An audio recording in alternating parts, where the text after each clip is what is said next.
Hola a todos y todas, bienvenidos a WeBalloon, el programa de conversaciones con sentido que llevamos con mi amigo David Sagristá. Hoy entrevistaremos a Rodrigo Aguirre de Cárcer, un explorador insaciable en el viaje del autoconocimiento. Rodrigo fue un ejecutivo de éxito en Goldman Sachs y director de una multinacional.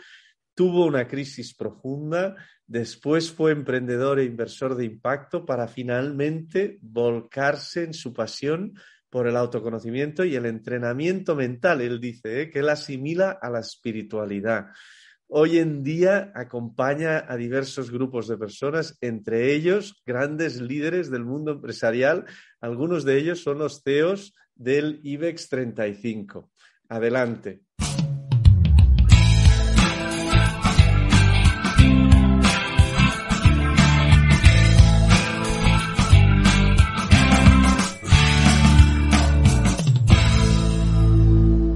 Bienvenido, Rodrigo, a WeBalloon, el programa de podcast de conversaciones con sentido. Encantado de tenerte con nosotros. Gracias, David. Encantado de estar aquí. Rodrigo, para conocer mejor a las personas, nos encanta que nos contéis las 3 cosas más importantes de tu vida. Pues las 3 cosas más importantes de mi vida serían... Yo creo que la primera es primero conocer quién soy, o sea, saber quién soy. Y esto tiene varios niveles de complejidad. A partir de esa primera pregunta surgen las dos siguientes, que son obtener una sensación cada vez mayor de plenitud en aquello que soy. Y en la tercera, compartir eso con otros de la manera más libre posible. Muy bien. Y, de hecho, me encanta cómo lo has descrito, porque yo creo que muestra muy bien una faceta tuya que a mí me encanta, Rodrigo, que es esta faceta de explorador, ¿no? Y llevas toda la vida explorando y tienes una historia muy bonita en donde pues estuviste trabajando en Goldman Sachs, en banca de inversión, con gente muy talentosa. Después hiciste un viaje también hacia el emprendimiento social. Después hiciste un viaje a la inversión de impacto. Después, pues te has ido metiendo también mucho en todas las tribus del autoconocimiento y en el mundo espiritual. Cuéntanos un poco todo este viaje y cómo lo has ido viviendo. Pues yo creo que es un viaje un poco dicotómico porque tiene dos elementos bastante diferenciados. El externo, que es el que quizás se puede ver incluso en mi LinkedIn, que es la carrera profesional. Estudié economía y me puse las pilas para hacer lo que en la sociedad y mis padres me habían dicho que tenía que hacer para ser feliz y para sentirme lleno. Y al cabo de unos pocos años ya de tener algunas de esas cosas hasta un punto, ¿no? De un poco más de dinero de que mis amigos, un poco de fama y reconocimiento en algún proyecto y tal, me fui dando cuenta que los retornos eran decrecientes, que iba pasando el tiempo y a más que tenía la sensación final de éxito y de plenitud, es decir, el objetivo detrás del cual estaba yo, digamos, motivándome o sea, el objetivo final que servía a todos los demás objetivos, pues no estaba tampoco aumentando. Entonces estuve 4 o 5 años dándome cuenta y investigando bastante por dentro cómo se puede optimizar este modelo. No me gusta lo que me han vendido. Aún así, continué con mi día a día y no fue suficiente para zarandearme. Pero ahí sí, a los 3 o 4 años de esto, tuve una crisis gorda. En mi caso, se murió un hermano en un accidente de coche. Después de eso, tuve una empresa social que tuve que cerrar en plena crisis del ladrillo y en un mundo en el que aún no había ship2biz ni inversores sociales. Y además tenía una novia a largo plazo que me dejó un poco después, ¿no? Entonces me encontré en un momento dado de donde el suelo verdaderamente debajo de mis pies desapareció y me di cuenta que ya no es una cuestión de cómo optimizar la felicidad y la sensación de plenitud, sino que es que ni siquiera me habían enseñado a nadie las herramientas básicas que necesitaba para ser resiliente ante situaciones difíciles de la vida. Y todos nosotros nos vamos a encontrar con situaciones de este tipo. Son, además, cisnes negros que son impredecibles. No las puedes modelar, no las puedes pronosticar. Como máximo puedes aprender a adaptarte a ello. Pues esto empezó mi segunda faceta, que es la más secreta o la que voy ahora ya compartiendo cada vez más. Y fue un viaje interior muy, muy intenso de entender cómo puedo llegar a lograr una resiliencia mayor y a partir de ahí una plenitud mayor. Empezó a través de muchísima lectura.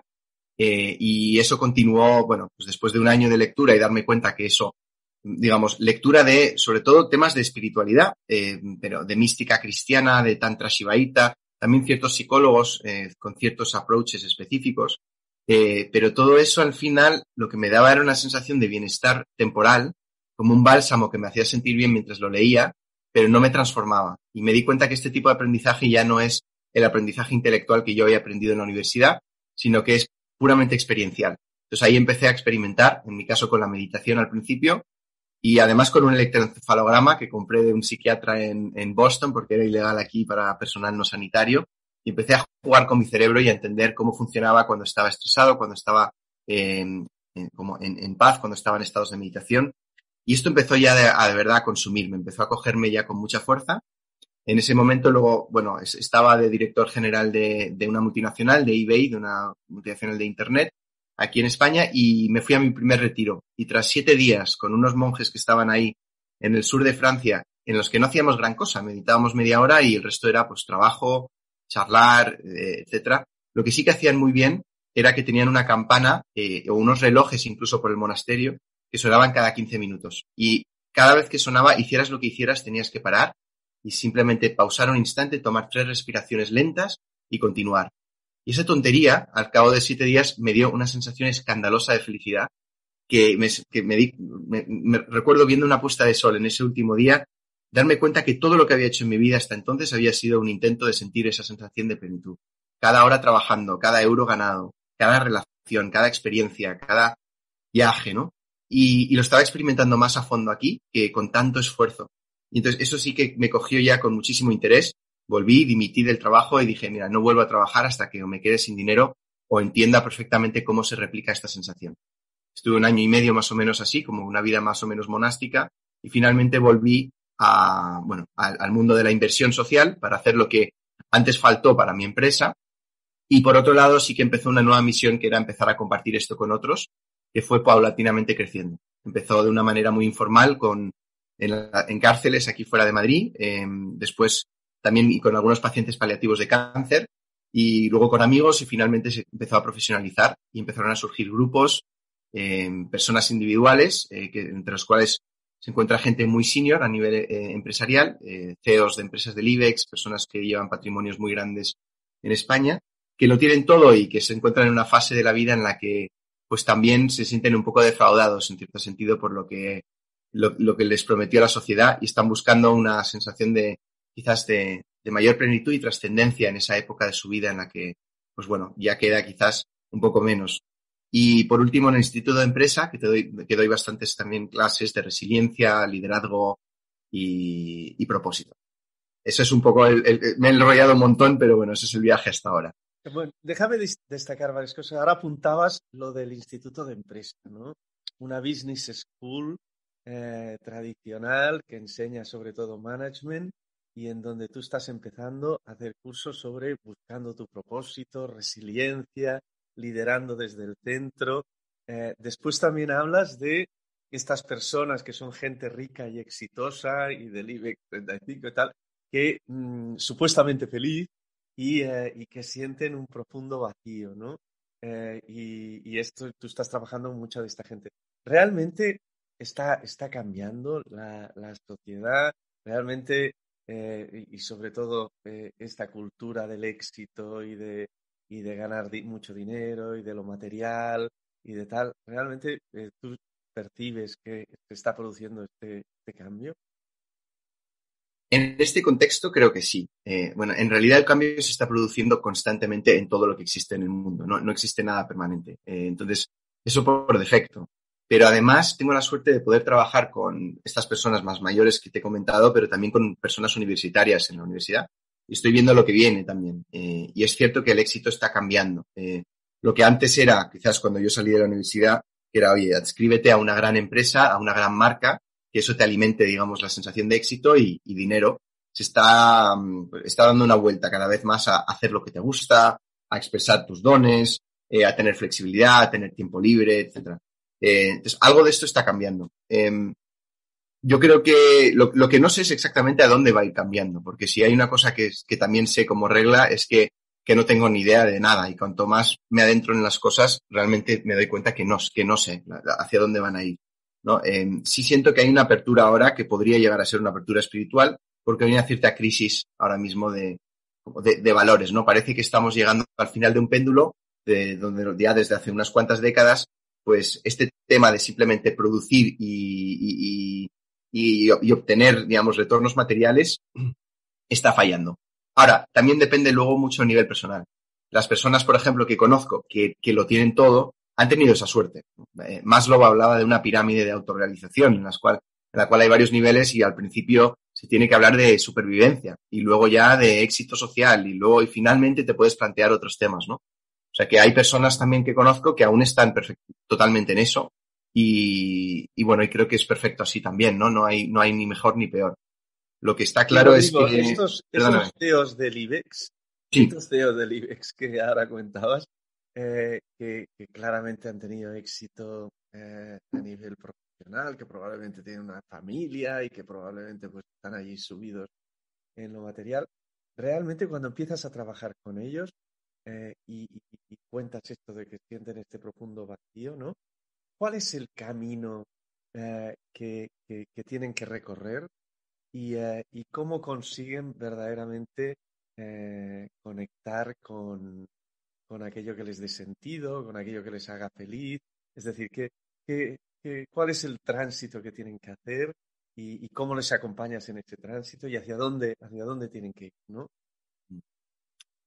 Pues, muchas veces vienen por temas que no son realmente el tema principal. No puede ser un tema simplemente de salud o no estoy durmiendo bien o algo así. Esto es una puerta de entrada. Finalmente, indagando, normalmente pasan algunas de estas cosas. O bien, tengo una cabeza muy rápida que me ha servido mucho para ser exitoso o exitosa, pero no sé pararla. Y estoy un poco cansado de que esté constantemente asediándome todo el rato. O bien, estoy tan metido en el día a día y en la velocidad que no estoy pudiendo saborear nada de mi vida. Tengo una familia estupenda, tengo un montón de amigos, de posibilidades, de viajes, de hacer cosas, pero no estoy nunca ahí porque estoy en la siguiente cosa.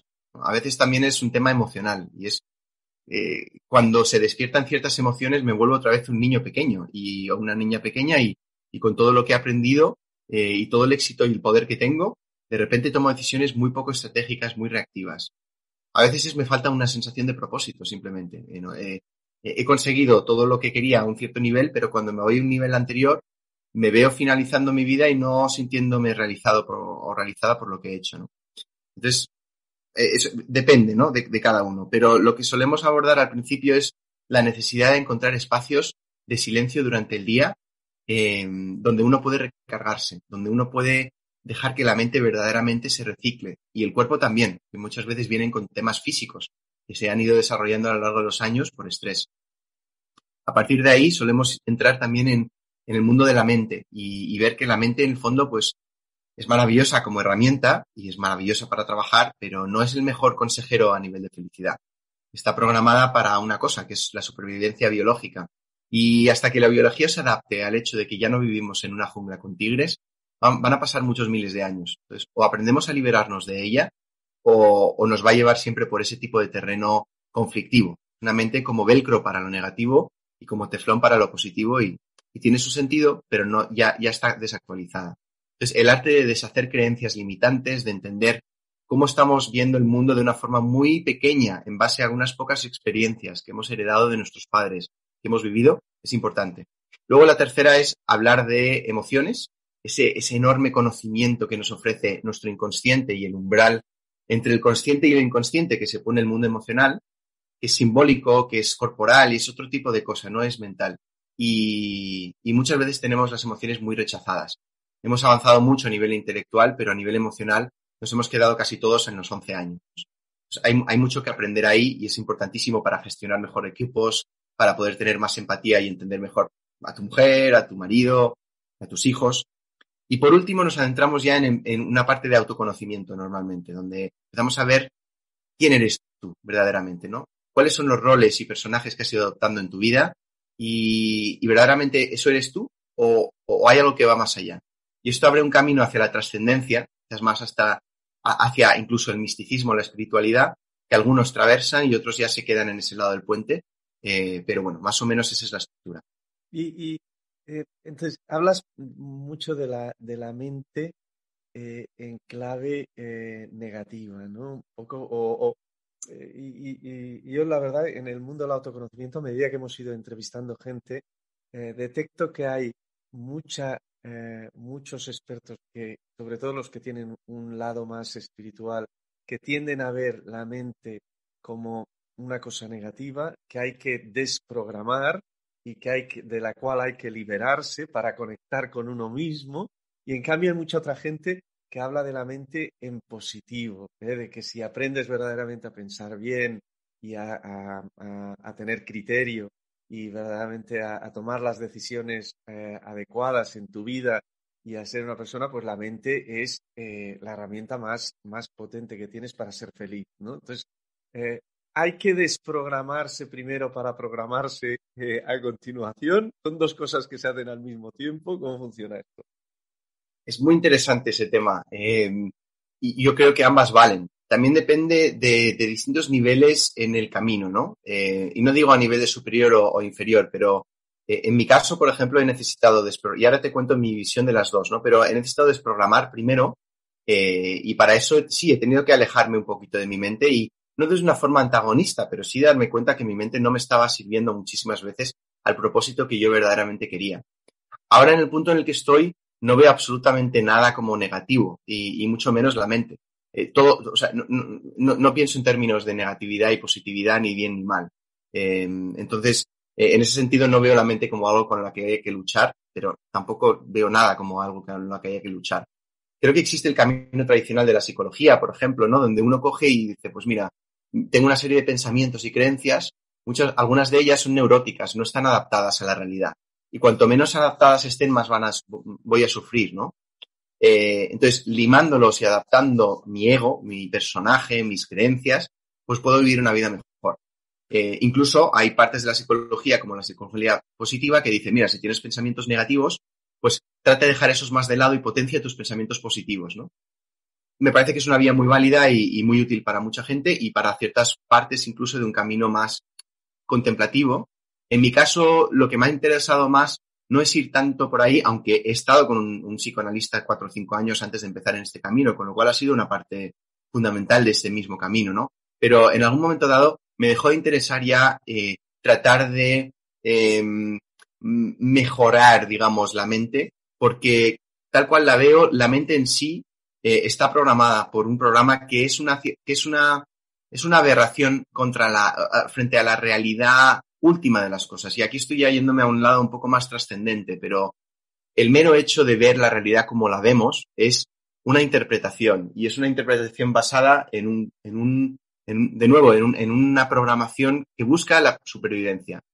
Y por lo tanto, como busca la supervivencia, está constantemente programada para encontrar errores en todo, para detectar errores, fallos, cosas que puedan pasar en un futuro, cosas que hice mal para poder aprender y no volver a hacerlo mal. Entonces, este tipo de programación te llevará tarde o temprano siempre al miedo, a la culpa, a la rabia o a la tristeza.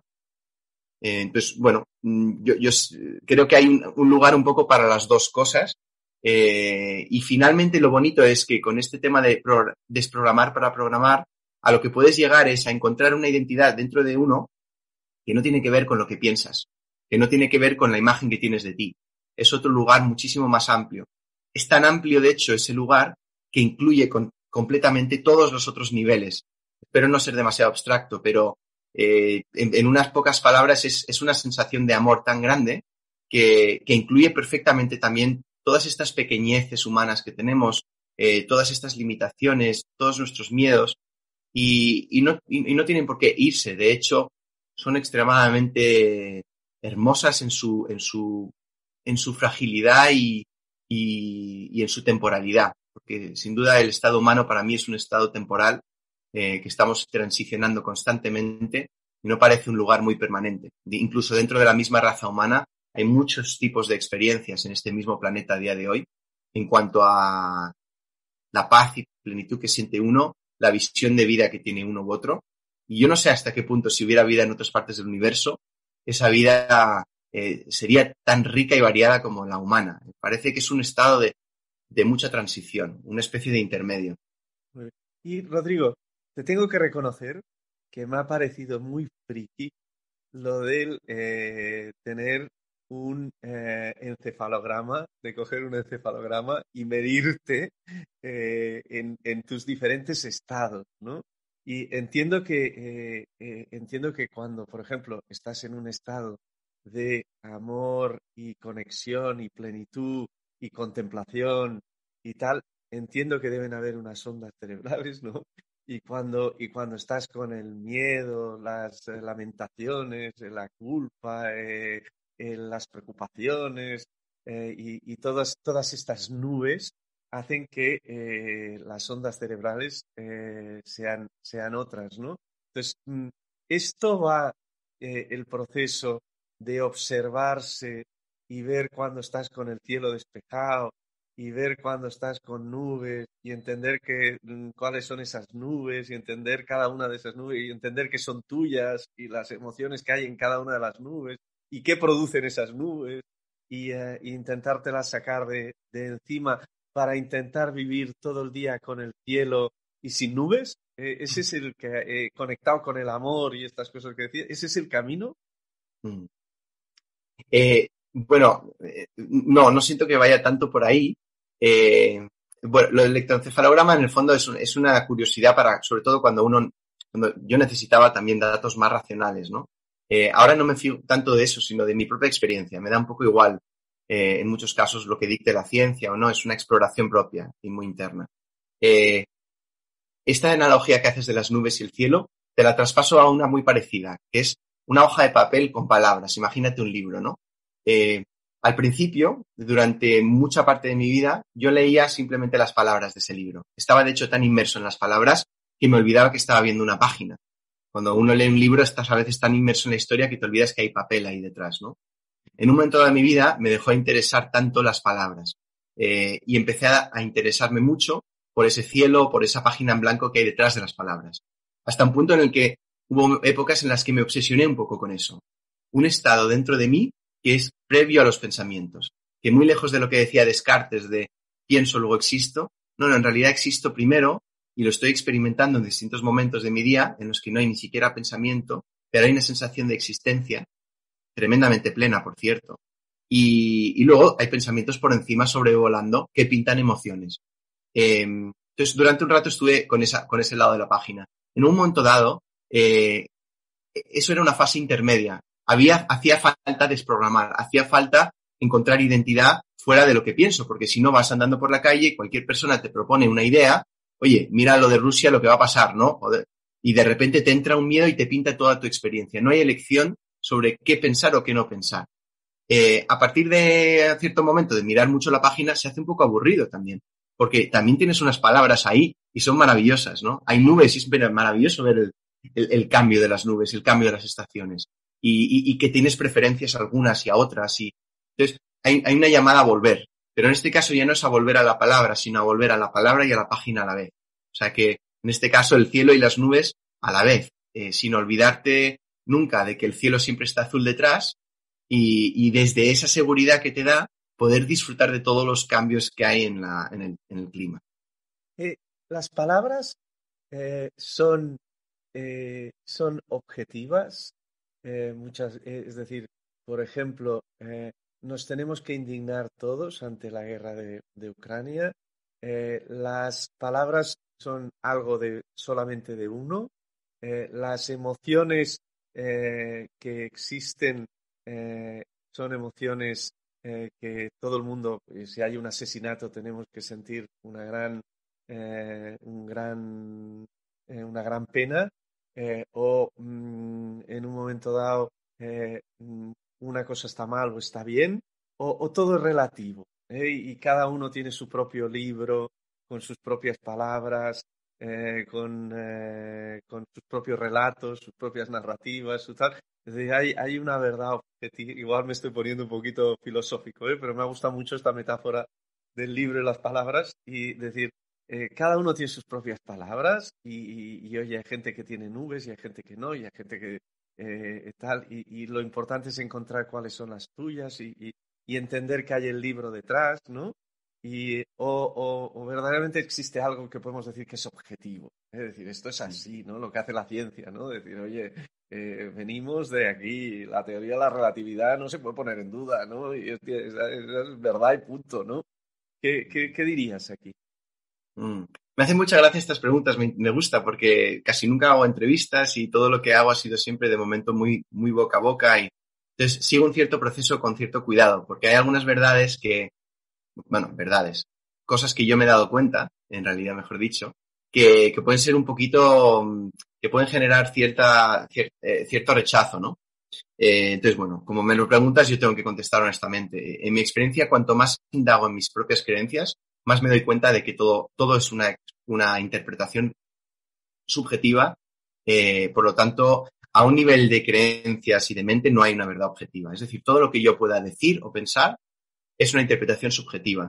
Esto tiene un matiz, que es que no es individual siempre. A veces la subjetividad es colectiva, está condicionada por contextos históricos, geografías, etcétera, ¿no? Y todo ello parte, para mí, el objetivizar esa sensación subjetiva parte de un miedo profundísimo que tenemos los seres humanos a la incertidumbre. La realidad es que casi nadie sabemos quiénes somos, qué hacemos aquí, por qué estamos en este planeta dando vueltas en un lugar del espacio. Y esto, cuando uno mira muy profundo, duele mucho. El problema es que, por mucho que lo tapemos intentando sentirnos muy seguros de nuestras creencias, incluso encontrando verdades objetivas, la realidad es que eso a nivel inconsciente lo sabemos todos, con lo cual genera una sensación de ansiedad y de desasosiego como muy de base, que es constante en casi todos los seres humanos. Entonces nos apoyamos, intentamos hacer que ciertas verdades sean pues, indiscutibles, ¿no? Pero no hay que ir más que a unos pocos años atrás en el pasado y ver cuántas verdades indiscutibles, como por ejemplo que el universo giraba alrededor de la Tierra o que, no sé, las personas de color no tenían alma o mujeres no tenían los mismos derechos, ¿no? Han cambiado radicalmente a la larga, ¿no? Entonces, y también para ver lo que nos duele la incertidumbre, no hay más que mirar cómo hemos tratado a los primeros que osaron decir que estas verdades indiscutibles quizás podían ser diferentes, ¿no? A la hoguera con Galileo, un Sócrates que se pasaba la vida pensando, que dice, mira, yo cuanto más pienso me doy cuenta que todo lo que pienso, pues en realidad solo sé que no sé nada, porque todo lo que sé está en base a otras cosas que ya sé, es como un círculo cerrado, ¿no? O sea, a la cárcel, envenenado, etcétera, ¿no? Entonces, a nivel mental, a nivel palabra, pero todo está sujeto a cambio. En cambio, sí existe para mí una verdad objetiva, pero de esa verdad no se puede hablar en palabras. Y esa es la gracia de un camino contemplativo. Es una realidad, es una posibilidad en cada ser humano que existe y se puede despertar. Y hay formas de intentar despertarlo y es un trabajo. Para mí es, en el fondo, lo que más vale la pena de mi vida, pero no se puede hablar. Puedo poner palabras y todas las palabras Rodrigo, cambiarán. Ken Wilber habla siempre de los tres ojos, el ojo carnal, el ojo mental y el ojo contemplativo, para llegar a la verdad, ¿no? Y por ejemplo, la ciencia está basada en una mezcla del ojo mental, sobre todo la parte de pensamiento inductivo, con el ojo carnal, que es las comprobaciones y las mediciones y las experiencias, pues de todos los experimentos que se hacen con instrumentos y tal, ¿no? Y en cambio, pues el ojo contemplativo es un poco esto que tú abres de acceso a una verdad que no es mental ni es carnal, ¿no? Y claro, yo entiendo que en tu indagación me da la sensación que además de experimentar con electroencefalogramas, entiendo que también pues has utilizado el ojo contemplativo, ¿no? Entonces, para ser muy directo, y es una pregunta muy rápida, en las grandes preguntas de la humanidad, de dónde venimos, quiénes somos y hacia dónde vamos, ¿dónde has llegado y dónde estás, si es que has llegado a alguna parte o si sigues absolutamente con grandes interrogantes, como me imagino que también tendrás, pero ¿dónde estás ahí? Y a través de dónde has llegado, es decir, cuál es el ojo que te ha llevado allí, ¿no? Empiezo por el ojo y a ver a dónde me ha llevado, que no es mucho. Pero el ojo de la contemplación, añadido al mental y al carnal, lo que me añade es una posibilidad de acceder a otro tipo de realidades. Creo que estamos muy descompensados en esta sociedad actual con la ciencia y con la mente. Y hay muchas más realidades que hemos dejado de lado, que el humano tenía acceso a ellas y se han ido descartando. Y es una pena, porque es un conocimiento, si no, muy parcial. La contemplación lo que me permite es ver todos estos pensamientos, todas estas nubes, dejarlas pasar y ver qué hay detrás. Ese estado que hay detrás es un estado que se vive, o que yo vivo y se vive, creo, como una verdad objetiva. Es una verdad última. Es una verdad indiscutible para mí. Y es una verdad total. Entonces, no caben palabras porque literalmente es una sensación de todo y de nada a la vez en la cual yo participo. Entonces, me da una estabilidad brutal. Tiene muchísimas consecuencias. Es una sensación de eternidad, una sensación de que la muerte, por ejemplo, no es un límite. Una sensación de que las personas que me rodean no son ajenas a mí, incluso un Putin. Entonces genera una sensación de paz muy profunda para mí, desde la cual se expande una sensación de amor muy grande también por toda la realidad. No he descubierto gran cosa en cuanto a quién soy, a dónde vamos, etcétera. He descubierto muchas cosas, pero solo se abren más. Y entonces he llegado a una conclusión ya que esto es un misterio casi infinito. El ser humano es como un gusano en un jardín enorme. Pretender entender la realidad del jardín desde la perspectiva del gusano va a ser siempre tremendamente limitada. Y a la vez hay un anhelo de hacerlo, lo cual es bonito, ¿no? Porque hay una energía de querer siempre saber más y saber más. Entonces, como máximo te puedo decir que cada vez sé menos, a la vez hay una cosa que sí sé y eso no titubea. Y es lo que me permite entrar de lleno en la vida cada vez más y jugar y sobre todo atreverme a cumplir lo que siento que he venido a hacer aquí, que de nuevo no conozco toda la trayectoria, pero sí en cada instante puedo tener acceso a una voz que me dice esto es lo que toca.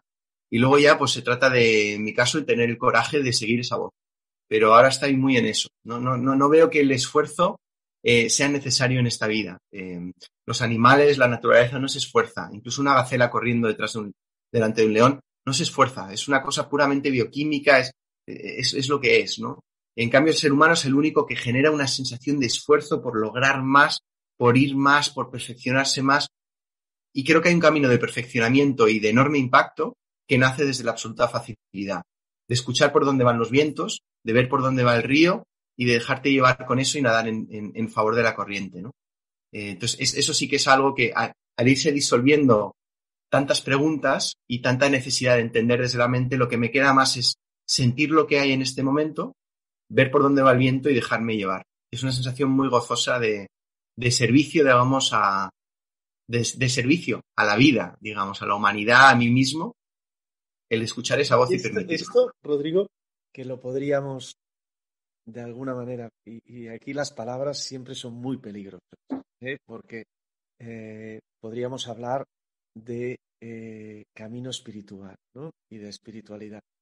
Lo que pasa que, y aquí te quería hacer también un punto importante, me gusta mucho a veces, porque a ti te he escuchado, de que, por ejemplo, en vez de hablar de espiritualidad, hablas de entrenamiento mental, ¿no? Por ejemplo, y que la gente dice, wow, ¿por qué? Porque la gente cuando hablas de espiritualidad, rápidamente, por lo que sea, lo vincula a religión, lo vincula a experiencias místicas y tal, y entonces lo rechazan, como son, por ejemplo, sobre todo la gente que es muy de mentalidad científica, pues todo lo que es pre-ilustración, que es mágico, religioso, tal y cual, pues lo atribuye a una etapa pre-racional, ¿no?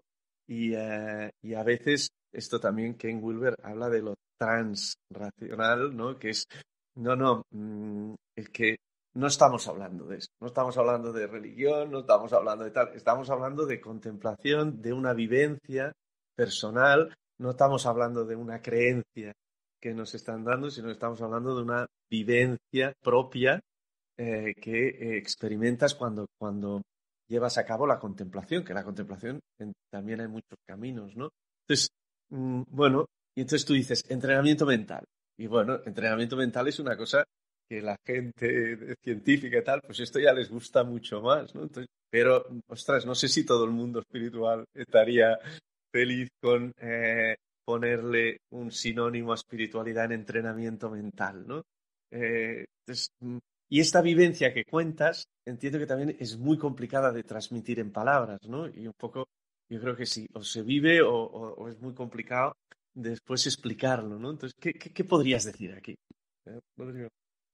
Pues gracias por hacer esta pregunta porque sí, estoy sintiendo como que nos hemos ido ya demasiado lejos y hay que aterrizar. En el fondo, eh, la espiritualidad, pues no me interesa mucho el término, la verdad. Me interesa más realización humana, ¿no? ¿Cómo puedo sacar mi pleno potencial? Y no hay que creer en nada, ni creer en la magia, ni creer en ningún dios, ni nada de eso, ¿no? Simplemente es una cuestión de mirarse a uno mismo y ser un psicólogo, digamos, de uno mismo, ¿no? Y ver dónde me estoy fallando, dónde, o sea, qué es lo que realmente quiero en la vida y si lo estoy consiguiendo o no, y si no lo estoy consiguiendo en ciertos ámbitos, ¿qué me está saboteando, no? Basta con eso, simplemente. Eso es un camino espiritual. Y lo mismo es un camino de entrenamiento mental. En el fondo, como volvía a decir antes, la realidad hay muchísimas formas de interpretarla. Y el objeto que lo interpretas está por aquí, ¿no? Entonces, es muy interesante ver cómo, no sé, un día tú estás muy enfadado, vas por la calle y empiezas a ver que todo el mundo está irritable y nerviosa y tal, ¿no? Estamos pintando una realidad delante de nosotros. Eh, a pesar de darnos cuenta a veces de eso, estamos tan exteriorizados en nuestro día a día, en simplemente hacer, hacer, hacer y producir y estar hacia afuera, que no dedicamos mucho tiempo, por no decir casi ningún tiempo, a ver, oye, ¿cómo puedo arreglar la herramienta por la cual veo la vida? Por la cual proyecto mi realidad, que utilizo luego para navegar por esta realidad. Y esto es la importancia del entrenamiento mental. No se nos ha enseñado, a mí no se me ha enseñado en el colegio y creo que es esencial, ¿no? Dedicar unos pocos minutos al día. Sí que hemos llegado a un punto de darnos cuenta que el cuerpo conviene dedicarle un cierto cuidado, ¿no? Pues un poco lo mismo con la mente. Es una cosa para mí bastante evidente ahora mismo, pero es cierto que hace años no lo veía. Entonces, entrenamiento mental, en el fondo, lo que te acaba llevando es a sufrir menos, que es lo que todos queremos. Todos queremos, como seres humanos, la razón por la cual hacemos todo, creo yo, es obtener una sensación mayor de bienestar. Seas una Madre Teresa de Calcuta que te dedicas al mundo y a ayudar a todos los demás, y en esa sensación de servicio y de vaciado de sí misma se siente colmada, o una persona tremendamente egoísta que lo único que le interesa es pues conseguir más para uno mismo. Da igual, en el fondo es el mismo mecanismo. Y creo que no podemos escapar de ese mecanismo, con lo cual estamos todos ya en ello. La pregunta es cómo puedo mejorar las herramientas para lograr eso con mayor efectividad, ¿no? Y si continúas haciendo esto, notarás que la mente no juega en tu favor en muchas ocasiones y hay que entrenarla, hay que domarla. Es un caballo tremendamente poderoso, pero sin domar resulta bastante peligroso.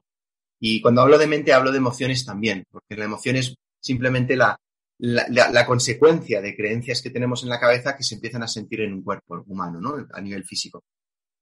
Poco a poco, si tú sigues ese camino, llegarás a sentir cada vez más paz contigo mismo. Desde esa sensación de paz, una sensación quizás de alegría o de gozo que no depende de obtener cosas, sino que es un estado, se empieza a sentir cada vez más como un estado de ser, como una cosa que está ahí y que irradia hacia afuera. Cuando van conjugándose estos dos elementos y empiezan a estabilizarse dentro de uno, la sensación de anhelo de libertad puede aumentar, porque ya no tienes por qué tener miedo tanto a las cosas y tampoco tienes por qué necesitar tanto a las cosas de fuera. Desde ese centro muy sólido te puedes permitir de verdad ver, oye, ¿qué es lo que yo quiero hacer en la vida? Y quizás a veces eso ni lo elegimos, depende de tu genética, de lo que has vivido, de lo que eres bueno haciendo. Y ese tipo de propósito, más que forzarlo como a veces se hace, pues simplemente se escucha y se puede permitir. Si continúas ese camino, llegará a un punto donde es posible que se abre una parte más espiritual. O no, y dará igual. En el fondo son definiciones. Cuando hablo de espiritual, lo que quiero decir en este caso sería ir un poco más allá de tu mente. Nada más que eso. Simplemente encontrar una realidad que va un poquito más allá simplemente de lo conceptual y de lo racional científico. Allí, Rodrigo, un poco volvemos a lo de desprogramar, es decir, contemplar y conectar con el silencio, ¿no? Y realmente darte cuenta de todo lo que te está produciendo tu mente, ¿no? para después, una vez estás en el ser y en el silencio, ahí utilizar tu mente, ahí sí, para buscar tu propósito y moverte con libertad y tal. Y incluso en una tercera fase, que casi, pues conectar con la trascendencia y conectar con lo espiritual, ¿no?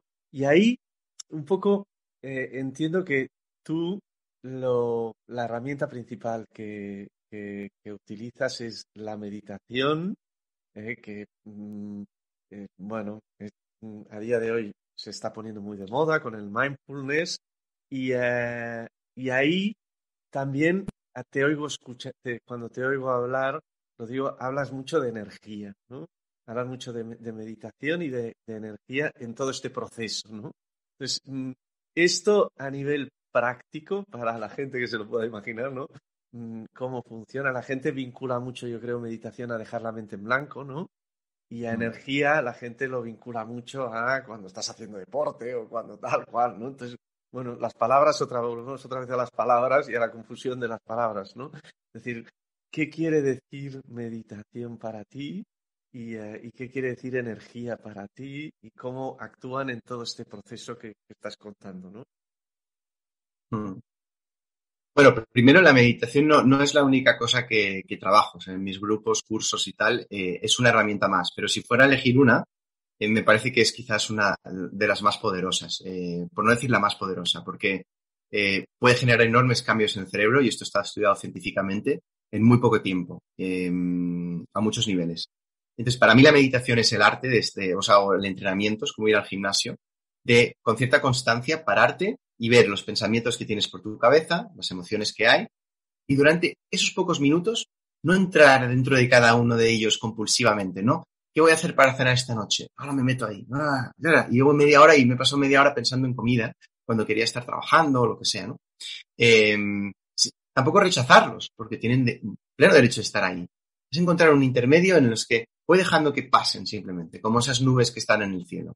Lo que va generando es una capacidad de poder perder la pegajosidad entre los pensamientos y mi experiencia. Es decir, que cada cosa que piense o que pase por mi cabeza, que si te paras un instante a mirar cuál es el siguiente pensamiento que pasa por mi cabeza, verás lo aleatorio que es que no lo elegimos. Pues cortar ese bucle en el que el pensamiento se convierte en algo que es verdad para mí y por lo tanto pinta mi realidad. Eso sería la meditación, para mí. Y hay muchos tipos y hay muchos niveles de profundidad en los que uno puede llegar y tal, pero en lo más básico ese es el entrenamiento mental, en el fondo. Con respecto a la energía, somos seres que requieren de energía para hacer cosas, para trabajar, para andar, para tener buena salud, etcétera, ¿no? Es algo que ha estudiado mucho la medicina quizás más tradicional china, por ejemplo, ¿no? O no tanto la occidental. La medicina china, por ejemplo, habla de 3 niveles de enfermedad. La primera empieza en la mente, cuando tienes creencias que son negativas, que son perjudiciales y que se van manteniendo en el tiempo. Llega un punto donde hay unas partes del cuerpo a un nivel energético que se atascan, ¿no? Ellos tienen mapeado el cuerpo a un nivel de un montón de pequeños conductos energéticos, cosa que pues en la medicina alopática occidental pues no se habla, ¿no? Ese es el mundo de la acupuntura. Cuando vas y te ponen las agujas, intentan desbloquear esos canales. Si algunos canales se quedan bloqueados durante mucho tiempo, genera ya una enfermedad física, que es lo que nosotros pues tendemos a partir de ese momento tendemos a ir al médico. Y además el médico tiende a darnos una medicina para quitar el síntoma, pero no vamos para nada a la raíz casi nunca de estas enfermedades. Pero bueno, eso es todo otro tema, el tema del cuerpo y la enfermedad. Pero con respecto entonces, por lo tanto, a la energía, es algo esencial para nosotros. Y el cuerpo humano es una dinamo, tiene una capacidad de generar energía de maneras mucho más profundas, duraderas y sofisticadas de los que conocemos. Las típicas que conocemos es el café. Tomarte un café cada vez que estás para abajo, dormir de vez en cuando, y muchas veces poco, y poco más, ¿no? Pero hay tantas otras cosas que hacer, ¿no? Entonces el mundo de la energía es todo un tema en sí mismo, habría que ver dónde acumulas tu energía, ¿no? O sea, cómo puedes obtener energía. Por ejemplo, haciendo algo que te apasiona, obtienes energía. Siendo auténtico, obtienes energía.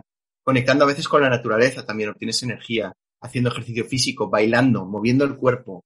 Esto también genera más energía. ¿Y dónde estás gastando muy necesariamente tu energía? Casi de empezar, iría por la segunda. Y la mayoría de las personas gastamos muchísima energía solamente en un 90% de los pensamientos que pasan por nuestra cabeza y que entretenemos porque no hemos domado esos caballos y que son absolutamente innecesarios. No nos sirven para nuestra realidad del día a día. Es como un hilo musical que está constantemente distrayéndonos y haciéndonos perder mucha energía.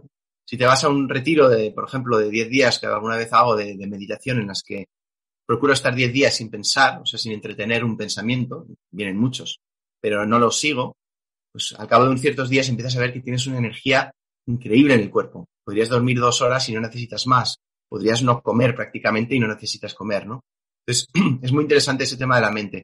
Hay otras cosas que se pueden hacer para obtener más energía. Una de las principales es la respiración. Si respiras desde aquí muy alto, como solemos respirar cuando estamos un poco ansiosos y tal, entra poca energía, genera de hecho ansiedad. También una respiración profunda abdominal que se puede aprender, genera energía. Eso es lo básico. Luego ya hay 1000 virguerías que uno puede hacer con la energía, movilizándola a través de la respiración para obtener fines concretos en el cuerpo, ¿no? Y quizás 2 más son la alimentación, el sueño, incluso la sexualidad en los hombres, que también puede cambiar mucho la energía. Sí. La visión occidental es mucho de estilo de vida saludable, alimentación, deporte, dormir bien. Y en cambio hay muchas posibilidades de movilizar energías de otras maneras, quizá más orientales, le podríamos decir, ¿no? Y, por ejemplo, el tema de la respiración, pues en el mundo occidental es un auténtico desconocido, ¿no? Y muchas de las prácticas, pues para ir despertando energéticamente el cuerpo, por ejemplo, en Oriente hablan mucho de la energía Kundalini, ¿no? Y entonces, eso va generando cada vez un despertar energético que también es muy difícil de contar en palabras, ¿no, Rodrigo? Entiendo en lo que vivís cuando hay estos despertares energéticos, que también con el tiempo también se mezclan con este despertar de la conciencia, ¿no? Y entonces, en este camino, una vez te has ido liberando de la mente, ¿no? Y de todas las perturbaciones de la mente, y en este camino de despertar energético y de la conciencia, que es un poco el camino este de entrenamiento mental o espiritualidad que le llamamos, ¿no? En este camino, mucha gente habla de de fases, de diferentes fases en las que vas pasando, ¿no? Y ahí hay muchas teorías y muchos modelos y muchas cosas, ¿no? Pero un poco, ¿cuál es tu experiencia de a medida que se produce este despertar? ¿Qué tipo de fase tienes o qué es lo que vas sintiendo y dónde llegas, ¿no? Por ejemplo, se habla mucho de los que llegan a la iluminación, ¿no? Y como un momento en el cual, bueno, uno se lo imagina como que estás el 100% en éxtasis, los monjes estos que están ahí en la roca y que no necesitan hacer nada más, conectados con la unidad, con el amor universal, con el infinito, y no tienen que ir ni al supermercado, ni hace falta que vayan a dormir por la noche y no tienen ni que comer, ¿no? Entonces, ¿qué hay de verdad en todo esto y cuál es en tu experiencia, en tu vivencia y en lo que tú has experimentado? ¿Cuál es las fases o los caminos que uno tiene que hacer, ¿no? Wow, qué preguntas. La verdad es complejo porque yo no tengo muchos mapas. He tenido más en el pasado y ahora me doy cuenta que no tengo ni idea, que es tan personal, ¿no? Cada uno tiene un camino muy, muy personal. Em, Te puedo decir un poquito de mi experiencia. Quizás un mapa muy, muy simple y para tampoco alejarnos demasiado, para aterrizarlo de nuevo, ¿no? Sí, creo que el cuerpo humano tiene un potencial energético mucho mayor de lo que normalmente conocemos, como si estuviera ahí dormido de alguna forma, y eso a veces que se puede llegar a despertar. Naturalmente, cuando vamos soltando todo ese exceso de drenaje de energía y cuando nos abrimos a un nivel de identidad a la posibilidad de ser algo más grande que esto, ¿no? Esto tiene una respuesta en el sistema nervioso del cuerpo y en algunas personas es una respuesta muy fuerte y muy pues, muy mágica incluso, en otras personas es tremendamente suave y gradual y no es mejor una que otra, ¿no? Quizás para mí el camino empieza, si pudiera mapearlo en, no sé, 2 o 3 fases, es primero darte cuenta, mirar en tu vida y mirar, pues, qué es lo que quieres y si lo estás obteniendo, ¿no? Eso, parar ahí un instante. Y mucha gente simplemente eso Es difícil porque estamos metidos en el día a día y hace falta que llegue un momento de crisis gorda donde de repente, boom, nos tenemos que poner a reflexionar. Pero bueno, de una manera u otra es parar y decir, yo lo que estoy buscando en las cosas de mi vida es una sensación de bienestar mayor. Siempre estoy buscando eso y es una especie de constante sed que me lleva a más y a más. ¿Qué tal me está yendo con esto, con el modelo que utilizo ahora? ¿No? Muchas veces es un modelo buscando las cosas en un futuro, ¿no? Ahora me siento un poco carente, pero mañana cuando tenga ese coche, cuando consiga esa relación, cuando consiga ese ascenso, lo obtendré, ¿no? Y funciona más o menos, pero funciona como una montaña rusa, porque cuando obtienes lo que quieres, pues te dura un ratito la satisfacción y otra vez vuelves otra vez, ¿no? Ese modelo se puede empezar a hacer cansino en algún momento dado. Y entonces ahí pueden abrirse otras vías, ¿no? Como el de la contemplación. ¿Qué tal si en vez de buscar más cosas fuera, en paralelo a ese proceso me dedico más tiempo a entrenar mi mente para poder disfrutar más o ver desde otro lugar lo que tengo? Entonces es un camino de dejar de sufrir. O sea, sería el punto 1. Quiero dejar de sufrir, quiero sentirme mejor. En ese camino empiezas a descubrir un montón de cosas y cada uno a su manera, ¿no? Pero normalmente vas a tener que trabajar, sin duda, la mente y las emociones.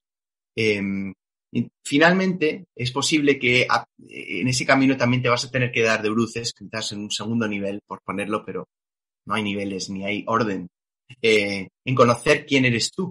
Porque la definición que uno hace de sí mismo, la imagen que uno tiene de sí mismo, es el pilar fundamental por el cual luego se edifican todos nuestros apegos, nuestros rechazos. Si yo me creo, no sé, poco inteligente y tal, pues haré todo tipo de cosas en la vida para procurar parecer inteligente. Bueno, es una constante drenaje energético, ¿no? Entonces, al abrirnos a la posibilidad, digamos, de ir más allá, o sea, cuando empezamos a preguntarnos quiénes somos y de ver que quizás hay una realidad, como hablábamos antes, más allá de lo que pienso de mí, una cosa que ya es difícil de poner en palabras, es lo que pueden llamar en caminos espirituales un despertar, ¿no? Literalmente es como despertar en la misma realidad a otra cosa, ¿no? Pues estar como en la película de Matrix, ¿no? Pues estoy en una especie de programa y de repente despierto y veo que esto es un programa. A partir de ahí, bueno, esos momentos pueden ser, y esto ya nos vamos más a lo espiritual, que no tiene por qué ir por ahí el camino de uno, pero en esos momentos pueden haber momentos tremendamente gloriosos, donde hay una liberación tan grande, el sistema nervioso también puede que reaccione, pues, todo el cuerpo, todo el ser está como, ¡oh, Dios mío, qué pequeñez vivía y cuánto más grande soy, ¿no? Y empiezas a ver casi lo divino en todo y esa sensación de iluminación, quizás esa fase se puede vivir un poco más así, pero a mí no me gusta tanto el término porque genera mucho rollo de santos y halos y cosas muy lejanas.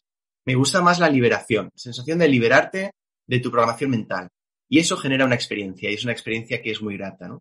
En mi caso, entonces, bueno, pues ese camino de buscarte a ti mismo llega a un punto donde despiertas a otra realidad de ti mismo y, por lo tanto, de tu realidad externa, porque están totalmente entrelazadas. Cómo me veo a mí mismo implica una realidad muy, muy distinta afuera. A partir de ahí es un camino distinto que ya es menos centrípeto, menos de buscar hacia adentro, sino ya desde ese dentro empezar a salir hacia afuera, algo más centrífugo, de empezar a abrazar todos los aspectos de tu realidad desde esta nueva cosa que has visto, ¿no? Y eso es un camino que para mí, por lo menos, vamos, de por vida. O sea, hay tantísimas incongruencias, tantísimos recovecos de mí donde aún me dejo llevar por el miedo, por la materia y tal. Y en cambio no conjugan con eso, con lo que he despertado, ¿no? Entonces, si hay alguna fase del camino, para mí ha sido así. Y la energía dentro de esto, pues tiene un cierto rol que en mi caso también ha sido más espectacular en el pasado, ahora mucho menos espectacular. Hay un dicho zen que decía, antes de iluminarme veía bosques, montañas y ríos. Cuando me iluminé veía a Dios en los bosques, veía a Dios en los ríos, veía a Dios en las montañas. Y cuando se fue estabilizando mi despertar, volví a ver otra vez bosques, ríos y montañas, ¿no? Algo así. Y Rodrigo,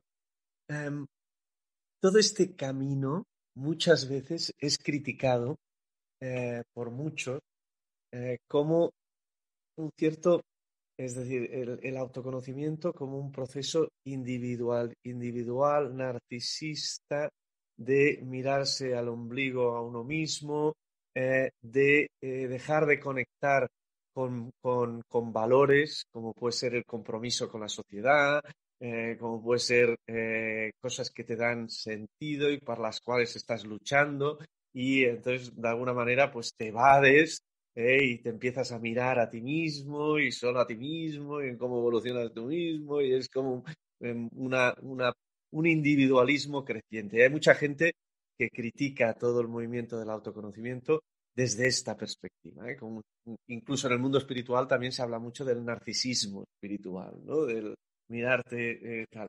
Entonces, ¿qué dirías sobre esto? Otro temón, la verdad es que buenas preguntas, ¿eh? Todo yo creo que depende de tu perspectiva, de nuevo. Entonces, y esto tiene que ver un poco con la sociedad y con las relaciones en general. Esto, desde una perspectiva en la que uno se cree una cosa separada del resto, eh, eh, no, pongámoslo de otra forma. Digamos, yo puedo hacer, y he trabajado muchos años en el mundo de impacto social, ¿no? Entonces, pues, esto ha sido una cosa que yo he vivido muy de cerca. ¿Qué es impacto social? Para mí. Y es diferente que para otras personas. Y en mi caso lo que voy viendo es eh, impacto social para mí, o sea, significa lo mejor que puedo dar a la sociedad para mí, es por lo tanto lo mejor que me puedo dar a mí mismo. Y en mi caso, lo que me doy cuenta es que no hay nada más importante para mí que obtener una sensación de mayor paz y plenitud dentro de mí. Y matizo, porque en el fondo podría generar un montón de cambios a un nivel educativo, de agricultura, no sé, pero si no estabilizo yo esta sensación de paz dentro de mí, van a seguir reinando esta programación mental basada en el error, en la carencia, y mis decisiones van a ser decisiones egoístas que van a hacer daño a otros. Cuanto más estoy yo verdaderamente colmado, es una cosa muy natural. Naturalmente me sobra, me apetece darlo. No, ni siquiera es una pregunta, ¿no? Y creo, por lo tanto, que al ser la razón por la cual estoy haciendo todas las cosas que hago en mi vida, mi máximo objetivo de vida, y al observar que en los demás siento que, en el fondo, a veces incluso sean conscientes de ello o no, comparten ese leitmotiv vital, no puedo darles nada mejor que eso. Entonces, y yo no puedo dar paz que no tengo. Entonces, tiene que ser profundamente egoísta. A partir de ahí, también te diría otro matiz y es, creo que todas las decisiones son egoístas, porque todos estamos optimizando de nuevo como ese ejemplo que dije entre Madre Teresa Calcuta y el tiburón de los negocios, ¿no? Estamos todos optimizando la misma ecuación. ¿Cómo puedo obtener una sensación de bienestar mayor, más profunda, más duradera? Y claro, cada uno tiene una panoplia de opciones delante de sí mismo distintas y va cambiando durante la vida. Y de repente, pues quizás en un momento muy, muy malo, pues no sé, una droga es lo único que te puede dar esa sensación de plenitud, pero claro, tiene muchas consecuencias también negativas con el cuerpo, con el deseo, con la culpa, pero eso es lo mejor en ese momento y por lo tanto cada día vas a eso misma cosa, al alcohol, a la droga, lo que sea. Pero quizás en un momento dado encuentras opciones que son incluso pues, que llenan más, ¿no? Por último, depende muchísimo de nuevo de nuestra identidad. Eh, si yo creía mucho más que había un mundo que salvar, cuando yo sentía mucho más dolor, incoherencia y resistencia, perdóname, a mi dolor dentro de mí. Cuanto más he encontrado una sensación de paz profunda dentro de mí, que incluye todas las emociones negativas, no, eso forma parte de ser humano, menos tengo una sensación compulsiva de que hay un mundo que salvar. Y en cambio, la sensación es diferente, es una sensación más de estar unido al mundo, con lo cual es muy curioso, porque son las sensaciones de miedo, de egoísmo, digamos, de miedo, de carencia, etcétera, que muchas veces tenemos las que nos cierran de verdad de unirnos con los demás. Entonces, el ir hacia la paz última, a mí lo que hace es necesariamente hacerme preguntarme quién soy, abrirme a un yo mayor, y ese yo mayor naturalmente me funde completamente con los demás de una manera mucho más íntima, mucho más pura que antes.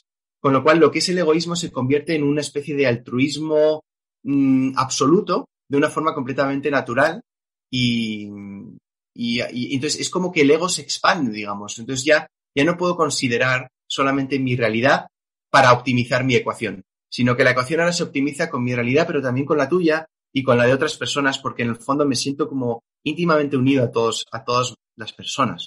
Me viene muy a huevo este final que has tenido en tu intervención para abrir el cajón que me interesaba mucho y que tú eres muy experto del tema de las relaciones y de las relaciones de nosotros con los demás. Y empezaré un poco provocativo, porque un día me sorprendí cuando te mandé un WhatsApp y recibí el siguiente mensaje. Recibí decir, hola y gracias por escribirme. Y entonces unas manos de estas, ¿qué tal? En un mundo cada vez más ajetreado, aislado y digitalizado, quiero fomentar conexiones más profundas y libres de pantalla. Por ello, solo reviso con frecuencia mis mensajes profesionales, leyendo y contestando los personales de forma ocasional. Si quieres comunicarte de forma más inmediata, llámame y charlemos. Paseemos, démonos un abrazo. Vaya, Rodrigo, me pareció flipante. Cuando lo recibí. Entonces, bueno, flipante, atrevido, diferente. Bueno, una cosa que no te la encuentras normalmente, ¿no? Es decir, ¿por qué lo hiciste? ¿Qué te ha supuesto esta desconexión del WhatsApp? Y un poco qué es lo que estabas buscando ahí, ¿no? Pues sinceramente es que no me llena, simplemente. No soy bueno con las comunicaciones escritas entre personas. Me fallan muchas partes que me nutren de estar con alguien y entonces se me van dejando pasar porque cada vez más estoy fascinado por lo que me presenta cada instante presente. Cada momento es un momento pleno en sí mismo, entonces me cuesta mucho encontrar el momento en esos lugares de decir, ahora es momento de ponerme a escribir. Que a otras personas no les cuesta, pero es algo personal mío, ¿no? Y entonces en eso me di cuenta que, y con respecto a las relaciones, yo no me puedo relacionar con los demás si no tengo una relación profunda conmigo mismo. Lo que doy es muy pobre, es muy, y es lo que sentía yo en este tipo de conexiones, ¿no? Relaciones muy pobres, donde nos preguntábamos 4 chorradas y tal, en 2 palabras y como para tener el contacto, ¿no? Para mantenerme con la sensación de que estoy conectado con mucha gente, pero no me nutría a un nivel profundo. Entonces preferí dedicar menos tiempo a eso y dedicar más tiempo a estar conmigo, que puede sonar de nuevo muy egoísta, pero lo que siento es que cuanto más me relaciono conmigo mismo, las relaciones de alrededor van cambiando. En el fondo, de nuevo volvemos otra vez al punto de la identidad, y lo siento por ser pesado ahí, pero cuanto más se va abriendo la imagen que yo tengo de mí mismo a algo que va más allá de mí, veo que todo es relación, que el mundo es relación y ya ni siquiera es humano, es mi relación contigo ahora mismo, mi relación con la ventana y con la mañana que hace ahora aquí en Madrid nublada, es todo un vínculo. Y ahí, Rodrigo, para la gente, la mayoría de la gente que tenemos problemas en relaciones variadas, porque en la relación hay mucha complejidad, hay, yo qué sé, hay narrativas pasadas, hay relaciones de poder, hay malos entendidos, límites, decepciones, entregas, dominancias, sumisiones. Entonces, ¿qué nos recomendarías de cómo afrontar las relaciones con éxito? ¿Cómo podemos tener mejores relaciones, ¿no? Buah, otro temón. Y me has dicho que era un experto, pero me hace gracia porque para nada, soy un pringado. O sea, y si voy haciendo experto o me iré haciendo experto, es porque es una de mis heridas principales. Me cuesta mucho las relaciones íntimas con personas, ¿no? Quizás mi infancia ha sido siempre cada 3 años cambiando de país, de continente, de tal. Quizás se marcó ahí un ritmo o son otras cosas. Pero bueno, lo que voy descubriendo a base de palos también es que las relaciones humanas muchas veces, lo que anhelamos en una relación, en el fondo, es amor. Es una sensación de fusión con la otra persona. Y eso es algo que nunca vamos a encontrar en otras personas desde lo externo. Es decir, volvemos a lo mismo. Si yo no sé lo que es el amor, si yo no sé lo que es aceptarme a mí mismo, va a ser imposible que me fusione con otra persona y que tenga esa sensación de colmado. Entonces, lo que hay ahí, lo que suele haber es más contratos emocionales. Nos conocemos desde un lugar en el que yo digamos, rechazo partes de mí, me distraigo constantemente con actividad, con pensamientos, etcétera, para no sentir esas partes, lo que llaman muchas veces en psicología ese niño interior, ese niño herido, esas heridas, ¿no? Y me encuentro con otra persona y tengo una coraza para no mostrar esa parte vulnerable, porque es fea, no me gusta a mí, no la quiero que la vean, ¿no? Entonces me encuentro con otra persona que desde su escudo también, pues nos conocemos. Y desde ahí encontramos que hay un match. Y en ese match, pues finalmente nos enamoramos y seguimos, pero detrás hay un contrato que se está estableciendo. Es decir, tú me vas a hacer feliz, tú me vas a dar lo que yo necesito para que mis inseguridades no se sientan demasiado, para que mis heridas no salgan muy a flote, y yo te voy a dar lo mismo. ¿Qué pasa? Que si tú continúas en una relación suficiente tiempo, esos escudos se van resquebrajando porque son máscaras y no. Se empieza a ver el plumero, empiezan a salirse la más, empieza a ver las arrugas de detrás, etcétera. Y en ese momento de la relación empieza la segunda fase de una relación, ¿no? Y en esa segunda fase normalmente vemos al otro como que el otro ha cambiado, el otro está haciéndome la vida más difícil y ya no es lo mismo que antes, etcétera. Y ahí tenemos dos opciones. O rompemos la relación y volvemos otra vez a una fase nueva, o nos quedamos, ¿no? Pero en el fondo lo que quiero decir con esto es que en mi descubrimiento con las relaciones lo que voy viendo es que no es el otro.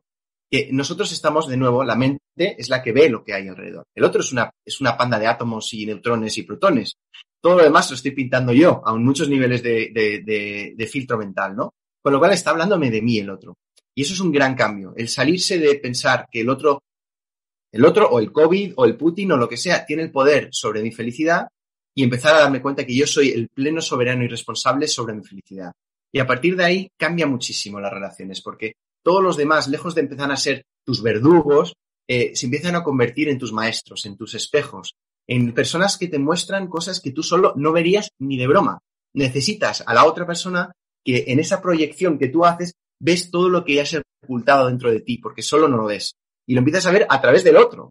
Pero en realidad hay una oportunidad de decir, a ver, esto que estoy viendo en ti, tú me haces la vida imposible porque tratas muy mal a tu cuerpo. Yo qué sé, no sé, si es alguien que no hace deporte, pero sí, pues dar la vuelta a esa frase y tirártela a ti, ¿no? Yo me trato mal. Hay algo ahí que resuena, casi siempre vamos a encontrar algo que sí.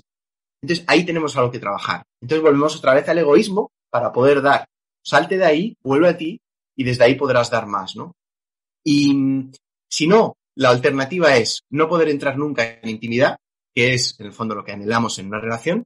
Entonces siempre pasar a la fase del enamoramiento, llega un punto donde puede cansar. O la otra es quedarnos enganchados en relaciones, pero que no son sanas, son codependientes, ¿no? En la que el contrato emocional sigue un poco ahí, pero ya se está resquebrajando, hay mucho sufrimiento, pero hay una dependencia. Entonces, que es decir, la soledad es peor.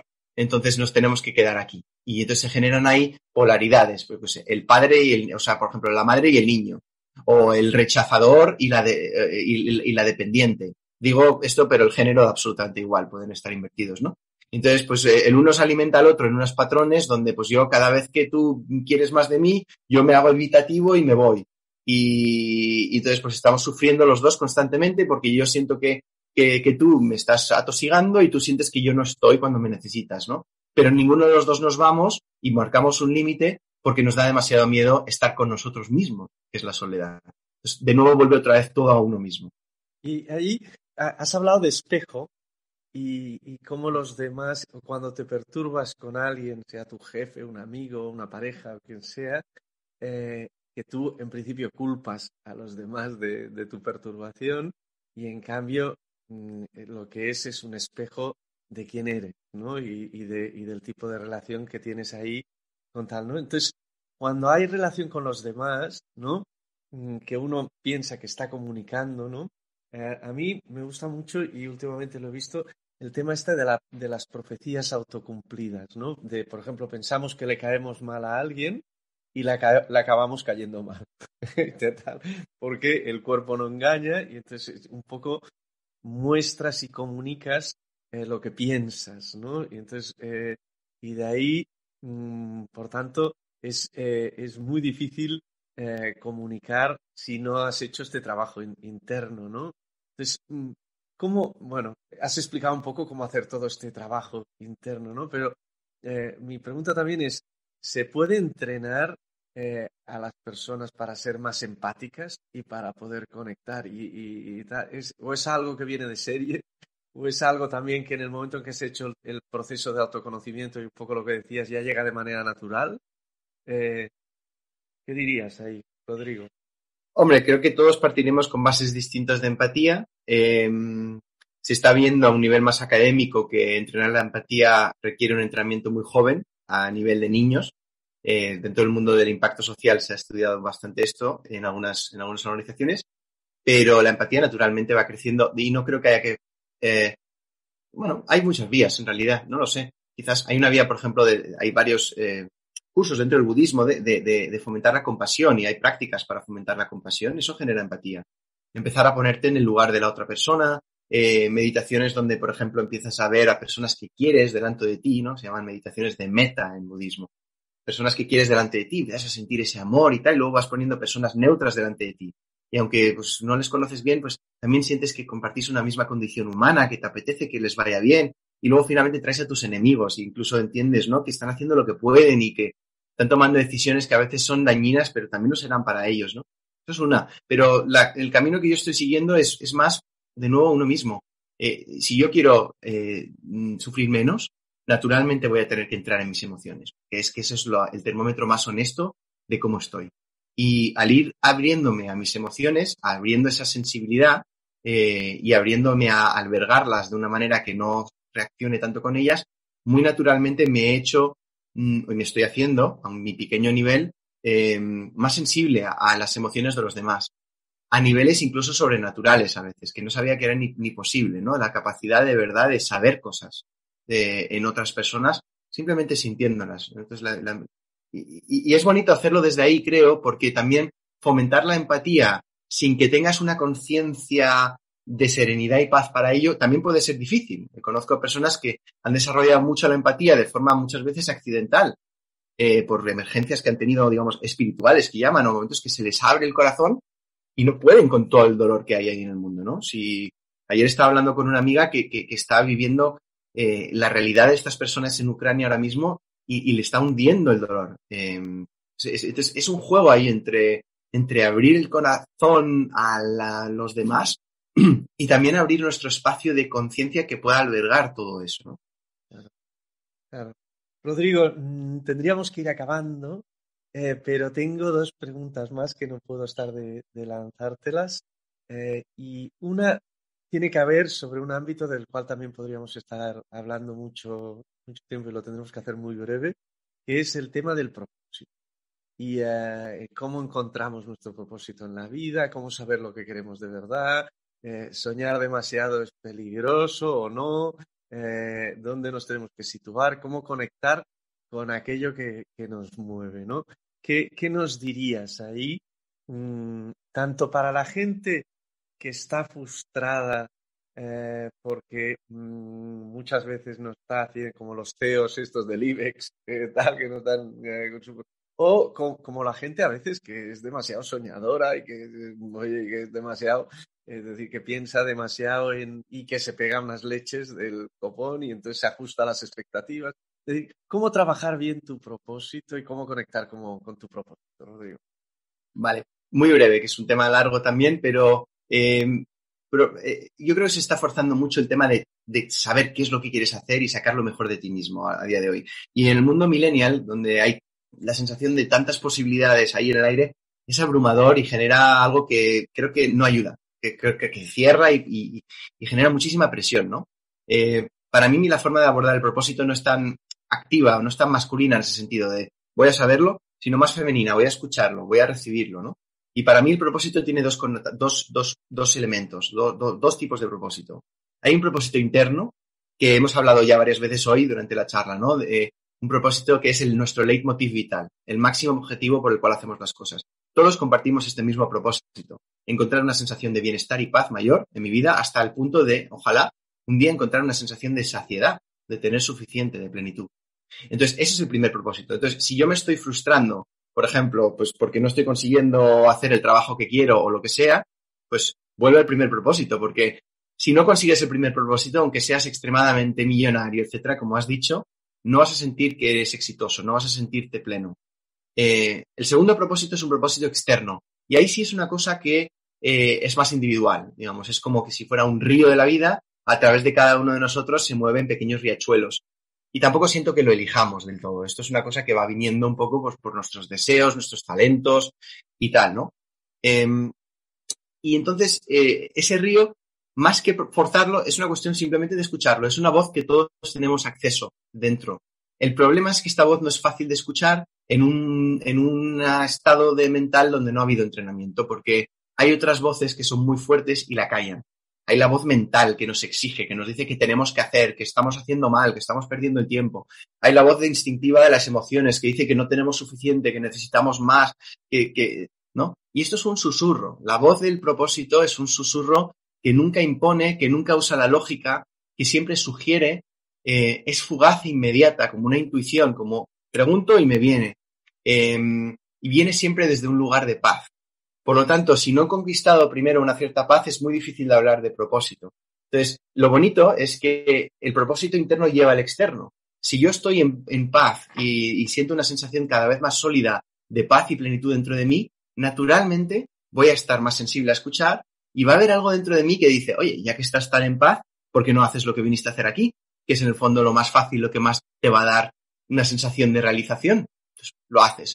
Entonces, el viaje hacia el propósito es un viaje contra tus obstáculos, digamos. Los obstáculos mentales y emocionales. Digo, muchas veces a la gente que está en ese viaje ven claro su propósito, pero muy a menudo están atrapados por la hipoteca o atrapados por la familia o atrapados por su vida, por cómo se la han montado, por lo que sea. Hay una serie de obstáculos que ellos piensan que son suficientemente importantes como para dejar los sueños un poco aparcados, porque, oye, la vida es muy dura y hay que tirar adelante y hay que levantar una familia y hay que tener una situación económica estable y hay que tal y cual. Entonces, ¿cómo trabajas el propósito con las restricciones que normalmente uno tiene en su vida, ¿no? Recomendaría volver a lo simple, olvidarse del propósito en este momento, porque ya no nos está sirviendo, ¿no? El propósito solo tiene sentido como una consecuencia de una sensación de paz.